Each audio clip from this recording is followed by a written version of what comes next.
بسم اللہ الرحمن الرحیم۔ السلام علیکم ورحمۃ اللہ۔ محمد اکرام انہوں نے سوال کیا ہے، نماز تہجد پڑھنے کا طریقہ کیا ہے؟ نماز تہجد میں کتنی رکعت پڑھی جائیں گی اور اس کی نیت کیسے کی جائے گی؟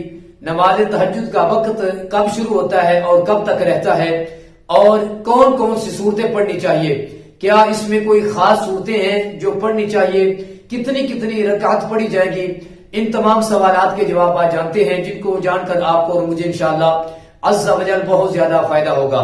بھائی نے سوال کیا ہے کہ نماز تہجد پڑھنے کا طریقہ بتا دیں۔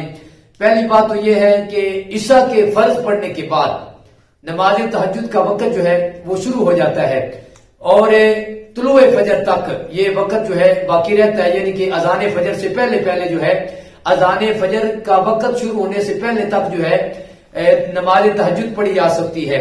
البتہ اس کا جو اچھا اور بہترین وقت ہے، جو سب سے زیادہ ثواب کا حامل وقت ہے، وہ ہے صبح سحری کا وقت۔ اس میں نیت کا جو کوئی خاص نہیں ہے، نیت ایک دل کے ارادے کو کہا جاتا ہے۔ زبان سے جو ہم نیت کرتے ہیں 2 رکعت نماز پڑھتا ہوں یا 4 پڑھتا ہوں، وقت فلاں ہے، تو یہ ایک مستحب عمل ہے اور اس میں کم از کم 2 رکعتیں ہیں، زیادہ سے زیادہ جو ہے وہ 12 ہے۔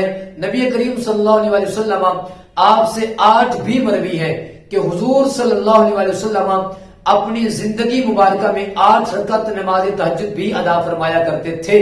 تو اس لیے آپ 2 کر کے نماز تہجد ادا کریں گے۔ اب رہا مسئلہ کہ اس میں صورتیں کون سی پڑھی جائیں گی۔ آپ کو جو صورت بھی یاد ہے 2 رکعت کر کے پڑھے۔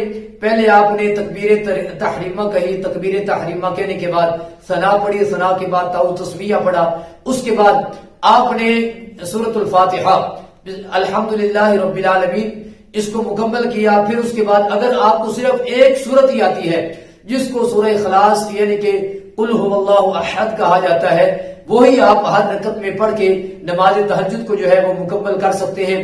کم از کم 2 رکعت ہے اور زیادہ سے زیادہ جو ہے وہ 12 رکعت ہے، اور اس کا جو وقت ہے وہ بہتر وقت جس میں زیادہ ثواب ہے وہ ہے صبح سحری کا وقت۔ اس مہینے میں زیادہ سے زیادہ عبادت کیجیے، اپنی دعاؤں میں مجھے بھی خاص یاد رکھیے۔ ملتے ہیں انشاءاللہ ایک نئے پیغام کے ساتھ۔ السلام علیکم ورحمۃ اللہ۔